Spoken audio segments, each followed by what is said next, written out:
Yuk kita bikin keripik tempe buat nanti sahur. Kita masukkan dulu ya semua bahan bumbu halus. Aku halusinnya pakai chopper Idealef tipe IL216J. Dan ini kapasitasnya gede banget ya bun. Terus kita masukkan semua bahan-bahan lainnya. Takaran lengkapnya kalian bisa cek di kolom caption. Habis itu kita kasih air aduk yang rata. Kasih bumbu yang udah dihalusin juga. Terus habis itu ditambahin telur yang udah kita kocok lepas. Aduk rata kembali, sisihkan. Lanjut kita potong-potong tempenya. Ini pakai pisau Idealef tipe IL163A, tajam banget dan gak akan terkelupas walaupun diasah. Kalau udah dipotong-potong tipis gini, terus kita celupin ke dalam tepung yang udah kita racik tadi ya. Lalu kita panaskan minyak, kita goreng di minyak panas dengan api sedang. Goreng sampai dia kecoklatan, jangan lupa dibalik. Aku gorengnya pakai granit set cookware Idealef tipe IL22B ya. Satu set ada kaserol dan ada wok pan-nya juga.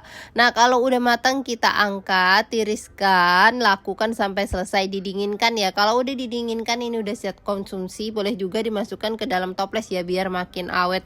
Ini tuh renyah kebangetan, tapi asal kalian simpen di wadah tertutup pas sudah dingin ya. Dan ngegorengnya itu sampai benar-benar kecoklatan. Yuk cobain bikin all cookware by Idealef.